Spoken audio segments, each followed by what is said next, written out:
Australia, a place of beauty and tranquility. But beneath the calm exterior lie powerful forces ready to unleash destruction without warning.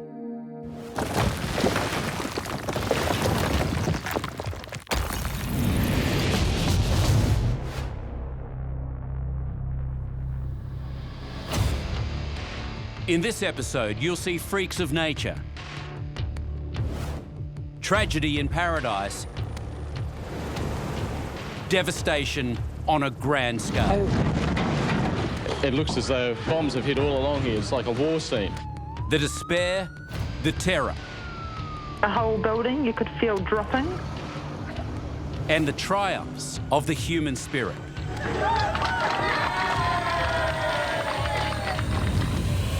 On Savage Australia, Earth. Australia is old, very old. It's only been an island continent for around 55 million years. But the rocks and minerals beneath us date back well before that. The world's oldest known material, some pretty everyday-looking grains of sand, are found in Western Australia. These are 437 million years old. Australia is usually considered a relatively quiet continent, a sleeping giant in a world where the landscapes dramatically change in front of our very eyes. Earthquakes have shattered New Zealand and Italy, tsunamis have inundated Japan and Indonesia, and volcanic eruptions have blasted Iceland and Russia. But beneath the surface of the Australian continent, there's plenty going on. A lot of people don't realise that Australia, the whole continent of Australia, is moving north at 7 centimetres a year and crashing into Asia. The stress from these collisions deform the rock. When the stress in the rocks becomes too great, they will break and move permanently. In other words, an earthquake. On average, Geoscience Australia locates more than 600 earthquakes each year. We've come to know where some of the hotspots are, places like the Gippsland Basin in Victoria, the Flinders Ranges through South Australia, and the Southwest Seismic Zone in Western Australia are our most active areas. We get roughly 10 magnitude 4s, 2 or 3 magnitude 5s a year in Australia, and those are the ones that really give everyone a good shake.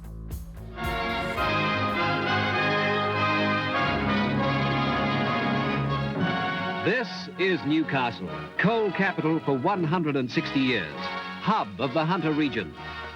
A great industrial metropolis, the nation's third busiest port, commercial, administrative, educational and shopping centre for 410,000 ambitious Australians living well.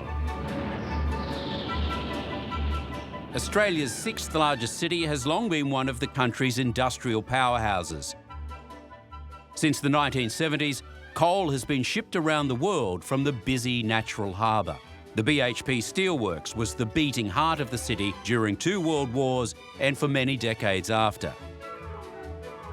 The unofficial capital of the New South Wales Hunter region, Newcastle's residents were tough, working-class Australians. Between 1842 and 1987, there'd been about 13 small quakes in New South Wales, including the Hunter region, but at worst, they'd caused minor damage and a few scares. In the early 1800s and in 1925, there were 3 earthquakes, so it does have a little bit of a seismic history. On December 28, 1989, Newcastle's history would dramatically change course. At 10:28 a.m, Newcastle was hit by a 5.6 magnitude earthquake. The residents were totally unprepared for such a catastrophic event. A local news reporter covering a transport dispute suddenly found himself covering the story of his life. We hope that something good comes out of this.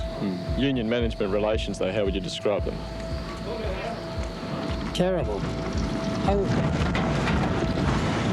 Mate, let's go call the 2-way at work immediately. Ian, race back. Get into the car. Don't worry about me, I'll follow you. When the earthquake occurred, people will feel the primary wave arrive, and that's generally just a really sharp jolt. And then following that are surface waves, which are much slower, and there's a lot of shaking associated with those waves as they pass through. Well, this is Beaumont Street, Hamilton, just minutes after the blast or the explosion or the earthquake, and it looks as though a bomb has hit. Bombs have hit all along here. It's like a war scene. People are standing around just dazed. There has been some loss of life, it appears, and buildings all up and down the street have just collapsed into the roadway. Just came underneath the buildings. Everything just flew off the walls, and it just, I don't know. Did your building collapse? No, we were really lucky. And I came out here and I noticed all of this. There was no rhyme or reason. Unscathed buildings sat alongside collapsed awnings. Single walls were blown out in some places. Other buildings were totally destroyed. Even here at the northern end of Beaumont Street, the Kent Hotel has been absolutely devastated, and there are people probably caught underneath the rubble here, but rescuers can't get to them because the wall overhead looks so unstable it could come down at any moment. In Australia, we hadn't had a lot of sort of very large damaging earthquakes prior to Newcastle, so not a lot had been done in terms of earthquake-resistant building codes. So the impact for that city was very devastating. People spilled onto the street, some dazed and stunned. Others were doing what they could to rescue or comfort the injured. Power was out, phone lines were down, and information was scarce. Glasses on tables were thrown all over the room, and at this stage there's a whole area of the Hunter Valley has been blacked out. Tony Briscoe reporting from Newcastle there, and as we told you before, the ambulance service is sending all available vehicles, perhaps a fixed-wing aircraft as well, to the Hunter region, where there are reports of several injuries. As reports trickled in, it was clear this was no ordinary earthquake. Fears of a massive explosion at the BHP steelworks proved unfounded, but with the power out, it was forced to vent its ovens to prevent a build-up of dangerous gases. A serious fire broke out at a nearby technical college when the force of the quake caused flammable chemicals to burst into flames. In the suburb of Hamilton, lives were feared lost under collapsed awnings and dozens of buildings were destroyed.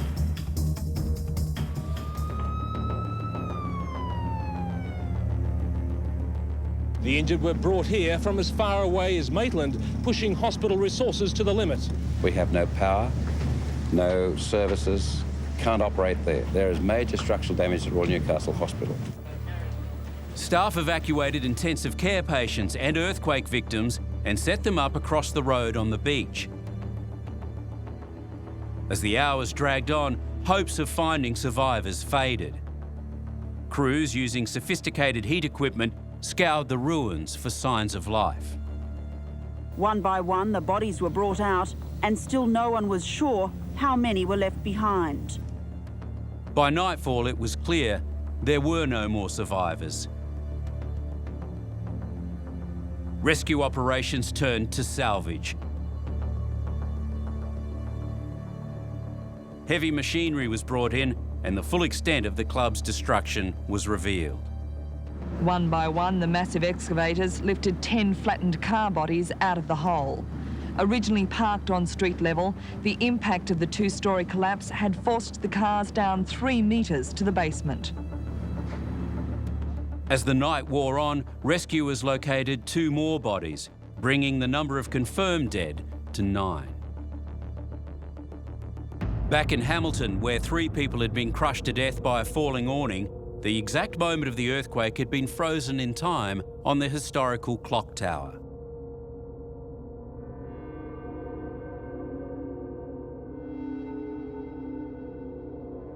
I didn't know whether it was a bomb or what it was. All I knew there was just bricks hailing through the roof. Prime Minister Bob Hawke offered his support. Together we'll try and ensure that all the assistance that is necessary will be provided. And by now, news of the tragedy had made its way around the world. It was the first fatal earthquake ever in Australia. The quake registered 5.5 on the Richter scale. The epicenter of the quake, which measured 5.5 on the Richter scale, was just 18 kilometres west of Newcastle. The tremors, which lasted nearly... The quake hit at mid-morning. flattening dozens of buildings. Are still missing. The worst hit area, the city of Newcastle, about 75 miles north of Sydney. Eastern Australia is recovering from a big earthquake tonight. That quake hit 5.5 on the Richter scale, and it was centered near Newcastle, 80 miles to the north of Sydney. The final death toll for Australia's first deadly earthquake was 13, 9 in the Workers' Club, 3 in Hamilton, and 1 heart attack victim. It would take many years for Newcastle to recover. Australia is blessed with spectacular cliffs and towering rock formations, from the coast to the sheer escarpments of the Great Dividing Range. Dramatic, awe-inspiring, and potentially very dangerous. The cliff is there because it's formed by ongoing processes of the environment and geology. It's steep because it's continuing to fall. Rocks are falling off all the time. They just happen episodically. For a disaster to happen, then we need someone to be present when that episode of rockfall occurs. In 1996, the coastal village of Gracetown in Western Australia, students and teachers from the local primary school were watching an inter-school surfing competition when it started to rain. There they are, simply watching a surfing competition, sheltering from a rainstorm, under cliffs that were always going to fall down at some time. Without warning, a 15-metre stretch of Huzzers Cliff collapsed. The crowd was buried under 30 tonnes of rock and sand. The teacher came up and said, you know, the cliff's gone. I knew that's a big cliff.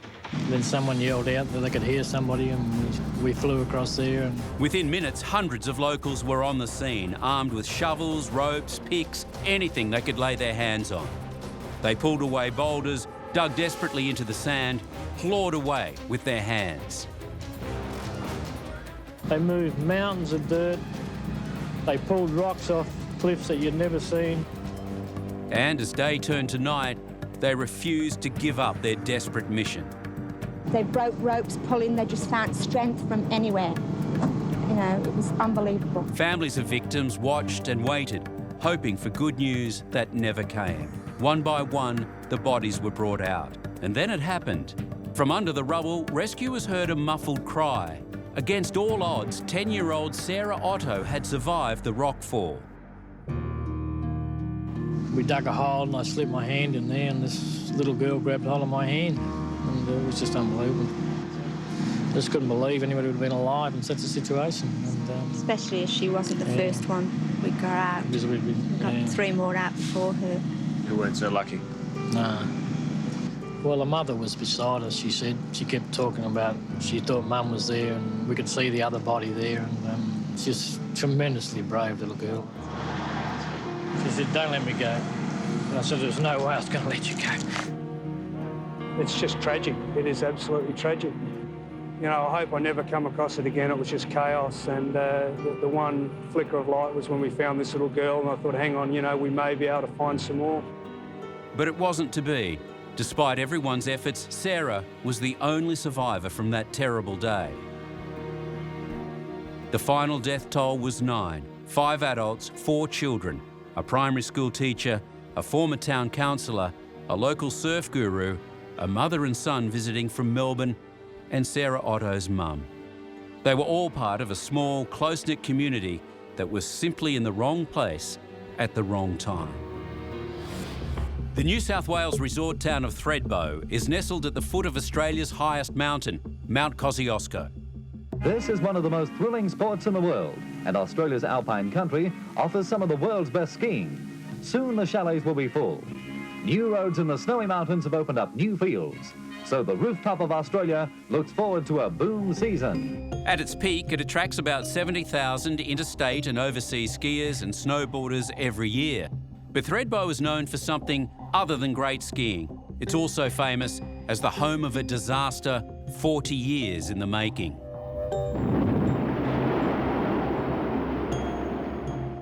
In the 1940s, the massive hydroelectric scheme was being constructed through the snowy mountains.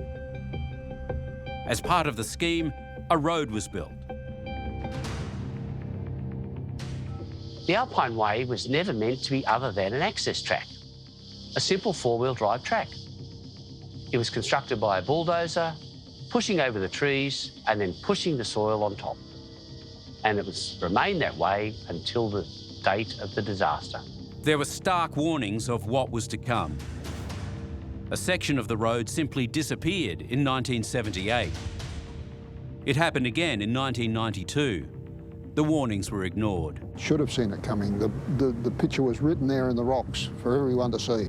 A massive pile of soil dumped over the side in the construction of the road was lying on a steep slope. It was just sitting there waiting to fail. All we needed was another ingredient, the water. The leak started, saturated a whole mass of soil in the old Alpine Way and on the edge of the car park, creating the first landslide. On the night of July 30th, 1997, the tight-knit community of Threadbo was ripped apart.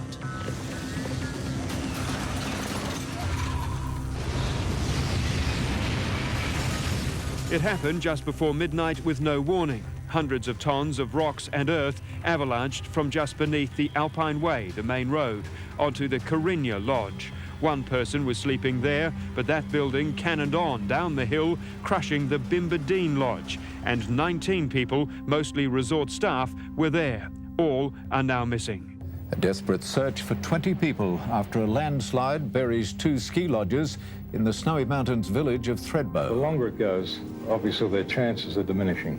The next morning, Australia woke to the news of devastation in one of its premier ski resorts. A section of ground below the busy Alpine Way road had given way. 3,500 tonnes of liquefied earth, rocks and rubble had flattened buildings, trees and cars. Tons of concrete slabs had collapsed on each other, trapping the lodge's occupants as they slept. There's no buildings there where there was buildings when we went to bed. Police were on site within an hour, and by 2:30 a.m, more than 100 professionals had arrived. Rescuers like paramedic Paul Featherstone. It was between buildings, and it actually, everywhere else, looked brand new, like it hadn't been touched. But just this devastation. Then on the right, people are actually still skiing down the slopes. For rescuers, this whole emergency's become so frustrating. It's now been 8 hours and it's still considered far too dangerous for them to be allowed in to begin a search. We heard a lot of tragedy before that, the people that were here during that night, horrendous situation for them where they heard people, but because the slope was so dangerous, one of the hardest decisions to make was to pull those people back. Finally, nearly 11 hours after the landslide, the site was stabilised and rescuers swarmed over the rubble. There's roofing material that's in a position that you wouldn't believe it would be halfway up a tree that's stopped the movement of a large boulder that's certainly causing us concern. Motor vehicles that were parked on concrete slabs are in positions that one couldn't believe that they would be in. Piece by painstaking piece, they carefully removed the bricks and crumbled concrete. One wrong move could trigger another slip, potentially sending rescuers to their deaths and ending the faint chance of finding survivors. So part of that was finding people, and if we found no deceased, the area was marked because we had to move on, hopefully, that we'd find someone alive. So they were sort of hard things for rescuers to have to do. Rescuers probed for signs of life with fibre optic poles and listening devices. 2 hours into the operation, there was a brief ray of hope when noises were detected from somewhere inside the debris. Hear me under there? Make some noise! But from beneath the rubble came only silence, and so the search went on. Tragic stories of the dreadful night began to emerge. Well, he was walking on the road with his wife and happened to be a few places ahead of her, and he survived at that stage, and she was gathered up in the slippage as it came through. As the day turned to night, the operation dragged on in the numbing cold. Rescuers kept praying that under the next piece of rubble, they'd find some sign of life. Most Australians and Aussies are all hard, Everyone wants to keep on going. Mate, I think everybody up there has this, you know, deep embedded thought that there is a chance. As the rescue effort dragged into its second day, residents came together to support each other and try to make sense of the disaster. Bonded by grief, they flocked to the village church, just 500 metres from where their friends and colleagues were buried under the rubble. We pray for the whole community of Threadbo, who can't understand how such a thing could happen. By now, exhausted rescuers were battling fatigue, crippling cold and fading morale. Just 3 bodies had been located, and there were still 17 people unaccounted for. We never predict that no one is alive until we've proven it. And it was sort of that night that we found Stuart. Stuart Diver and his wife Sally had been asleep in their room when their lodge collapsed, pinning them under slabs of concrete. Stuart was trapped in a small pocket surrounded by water with barely 5 centimetres of room above his face. Sally was not so lucky. Lying next to him, the level of the water had risen around her and she drowned. For 54 hours, Diver lay there, struggling to keep his nose above the rising and falling water, and then came the words he would never forget. There's a rescue party overhead, can you hear me? A miracle has occurred and signs of life were detected, some muffled sounds from under the slab. Those few faint murmurs brought the tired rescuers to a silent and hopeful halt. A fireman's shout answered by a tired man's voice. Ski instructor Stuart Diver was alive. I repeated the call and had a voice come strongly back to me. We all know the tragedy of it, where he lost his wife. He heard her scream and he had hold of his hand. It was to go through that and then be laying there for 60 hours thinking about nothing else and freezing cold, and he was in like a little tomb. So initially we thought, you beauty, we only got to clean this mess out and we'll get someone out, you know. And then when we got there, we realised he wasn't there, but he was underneath. Now came the dangerous task of extricating him from under 3 massive concrete slabs. The job all of a sudden became tremendous, how we're going to get him out. Because these slabs on top were laid with other slabs, you know, like it was just going to be a mammoth effort. And was why a lot of heavy machinery wasn't used initially, because I thought if you missed something could slip, and if there was someone else alive, you might cut them in two. At great peril to the rescuers, they have tunnelled under that slab towards where the sounds were emanating from. They finally established visual contact via a 10-centimetre hole. When we cut the manhole, I could just squeeze my hand in top of his chest. That's how tight he was laying in this freezing cold, black conditions for all those hours before he hurt anybody, and then all those hours after he hurt us as well. For the next 11 hours, Paul held Stuart's hand and became a vital lifeline. We set up a casualty treatment area with top physicians right at the manhole entrance where we were going to drag him out, because we had to pull him out vertically. And after he'd been horizontal with hypothermia for so long, that can be catastrophic. So we filled him up full of fluids and drugs, and we got him as best as we could, pulled him up onto this treatment area, and his vitals didn't change. And it was then the first time that we realised that he will survive. At around 5 p.m, almost 12 hours after first contact, Stuart Diver was freed. When he first saw the light, the sky, he just looked at me and said, that sky's fantastic.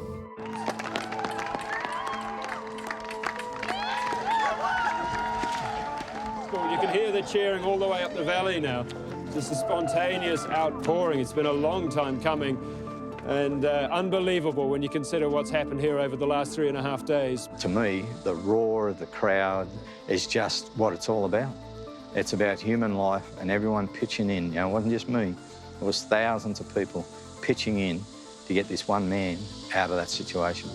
Stuart was flown to nearby Canberra Hospital, where he was given a hero's welcome.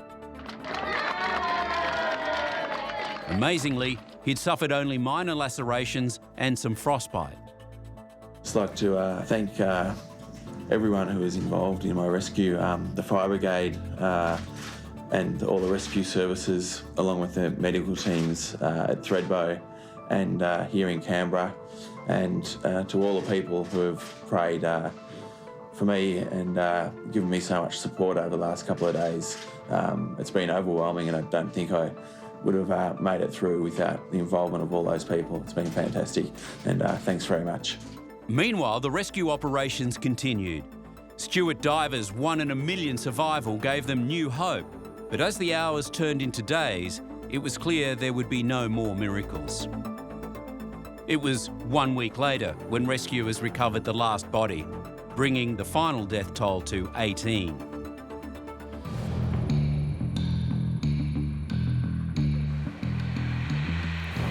One of the most bizarre examples of shifting Earth is the formation of sinkholes. They can be big, they can be small, and they can occur in the strangest places. Queensland's Linda Ray Mackay awoke one day to a shocking change to the backyard of her Ipswich home. The sinkhole was first spotted by a neighbour at around 9 a.m. I heard a bang and a splush. And when I looked over the fence, I had about a 6-foot round hole. And in a few hours, it went from curiosity to a potential threat. Really would like some people out of here, thank you. Come on. What started as a mystery turned out to be a 113-year-old relic of the region's coal mining past. What we believe is that this is an exploration shaft. That would have been a 2 metre by 2 metre square vertical excavation, probably about 100 metres deep. Authorities were concerned about their house, but 24 hours later, the hole had been filled, which left the Mackays jumping with joy. Sinkholes are not uncommon. The underlying cause is usually erosion brought on by flowing water. In some cases, underground cavities collapse, weakening the ground above them. Queensland's Threadbo Island has long been a favourite retreat for holidaymakers.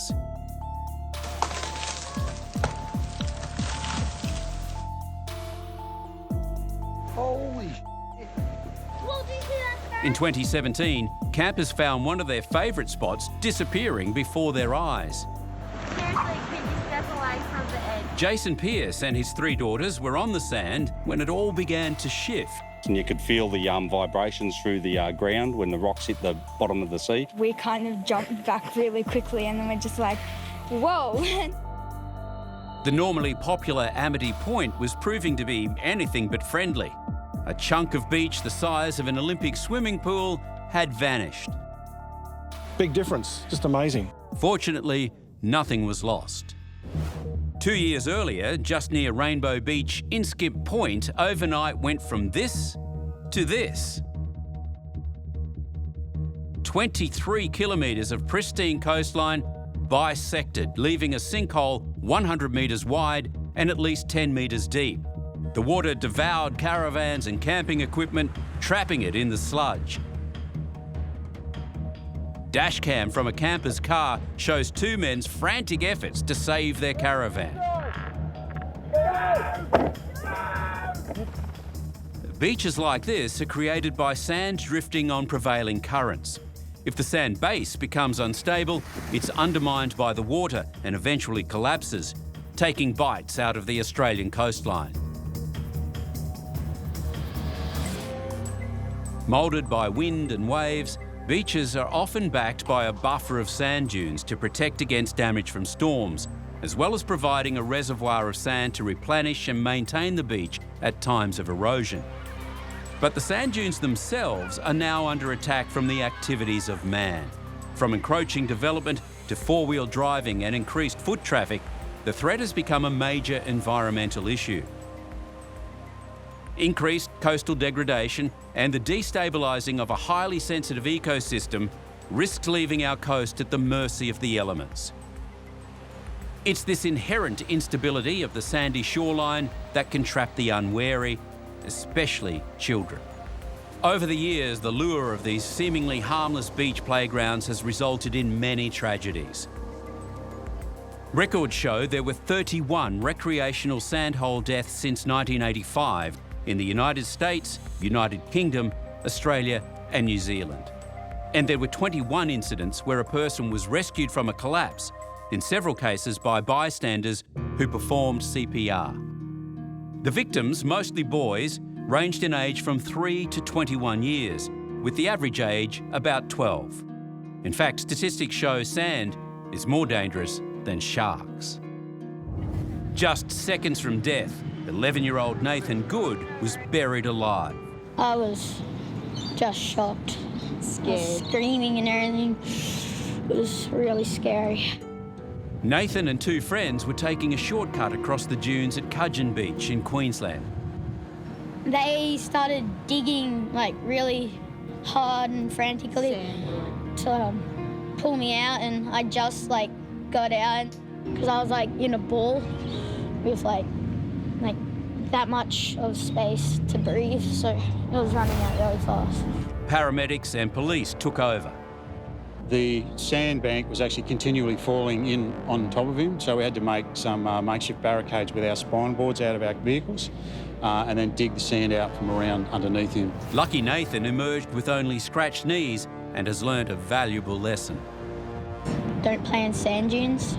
At Markoola Beach, 10-year-old Bryce and his 9-year-old mate Michael were digging tunnels in the side of a small dune when the sand gave way. Then I saw it fall down on me, so I had to turn my face so I could breathe. It was just blackness at me. Only their legs were left protruding from the sand. I was saying to myself that I'm going to make it, and I thought I was going to die at the starting. Bryce kept breathing in an air pocket. His mate wasn't so lucky. It was really scary for me because I fainted from the air. I couldn't breathe. No one's sure how long it was before passers-by came to save them, but paramedics say it was just in time. If I think it was any longer, I think it would have been a real tragedy. The boys were keen to meet their saviours. Are you the one who saved us? Yes, all of us, all of us. And the father was grateful beyond words. I owe these guys, I really do. I want to know these guys the rest of my life. Well, that's good to know, and I hope it's going to be useful for somebody else.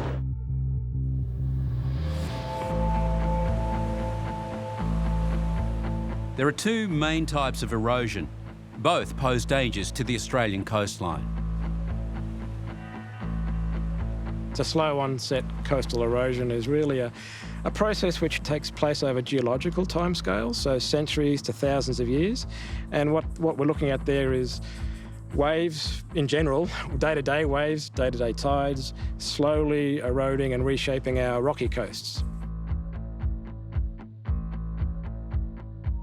A great example of a rocky coast which is eroding through slow onset erosion is the Victorian coastline and the 12 Apostles. I think there are now only 8 left, and they're collapsing over a human timescale, so we need to be aware of this. They're a great tourist attraction, of course, but in time, over geological time, probably there'll be none left.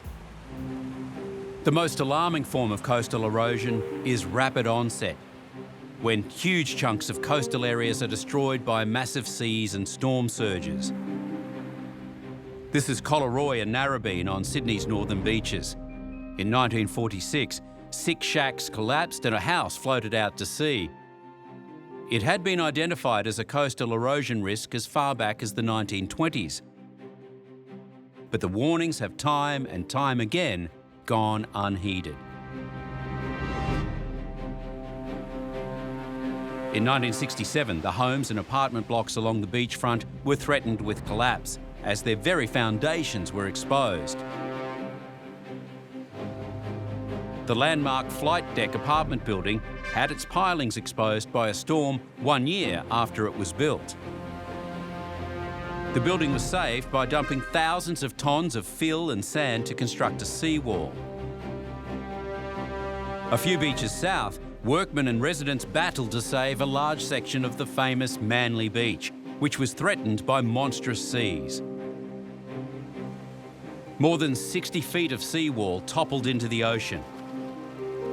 Racing against time and the heavy rain, machine operators constructed a temporary rock wall before the tide rose.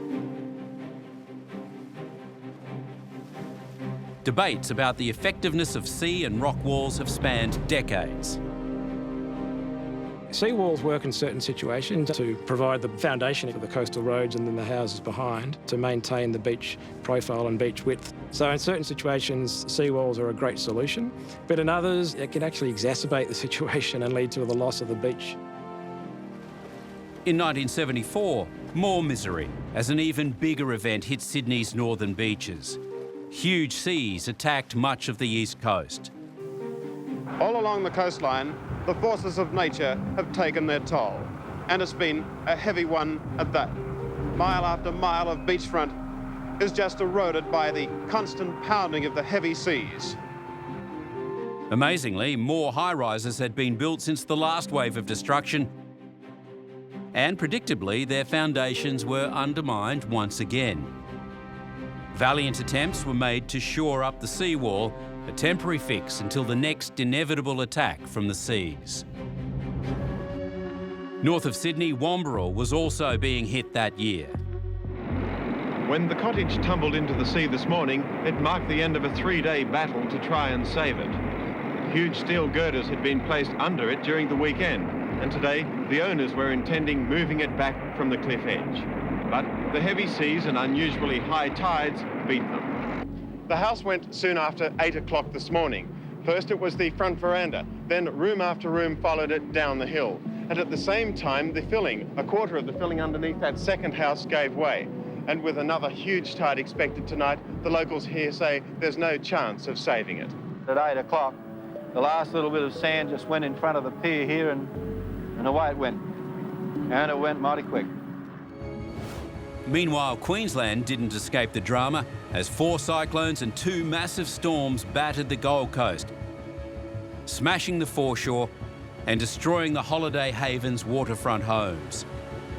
Ignoring the warning signs, this infamous stretch of coastline has now exploded in beachfront development.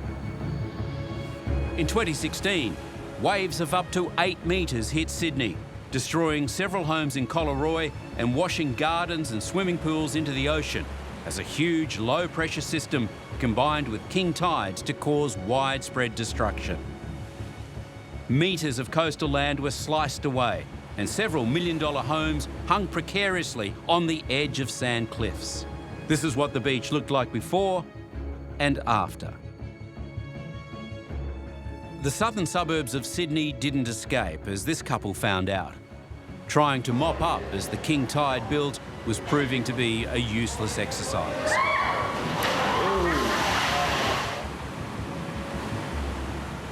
Cafes were engulfed, seafronts washed away, and surf clubs badly damaged.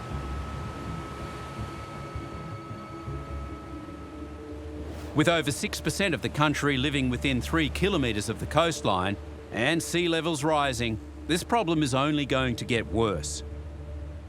Scientists predict sea levels could rise by up to 40 centimetres by 2050 and 90 centimetres by 2100. To put that in perspective, a report predicts that a sea level rise of just 20 centimetres in Narrabeen, combined with a 1 in 50-year storm surge, would see the ocean push the coastline back 110 metres. Other hotspots are Lakes Entrance in Victoria and Queensland's Sunshine Coast.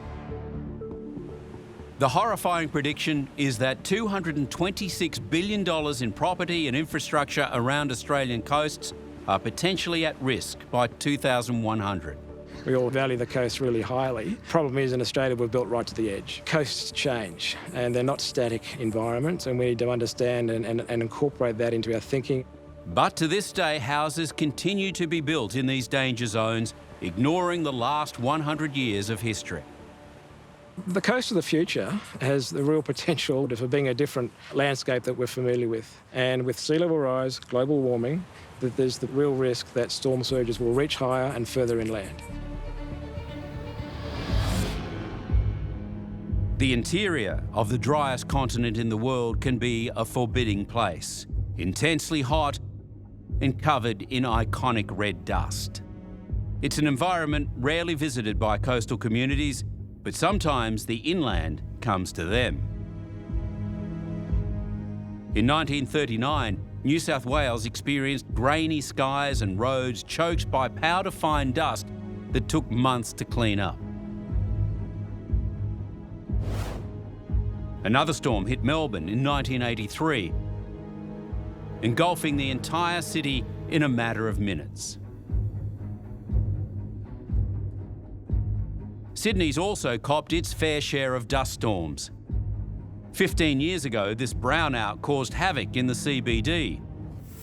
But that was nothing compared to what Sydney woke up to on September 23, 2009, the day that dawned red. A 1 in 70-year dust storm formed many kilometres away, settled over the city, turning the iconic sights into apocalyptic visions and transforming the everyday morning commute into an unforgettable experience. The massive, rusty cloud had swept across half the country, propelled by an intense cold front that first struck South Australia.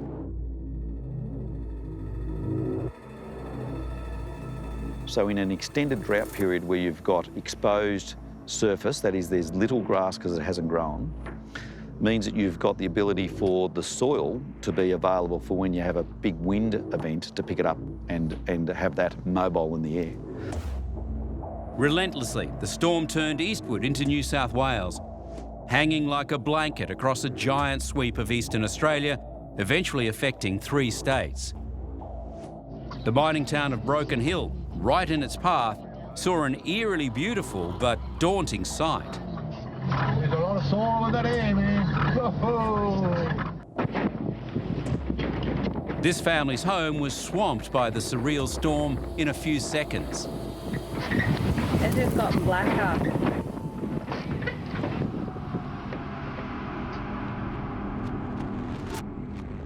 Oh my gosh. I think we better go inside, Ted.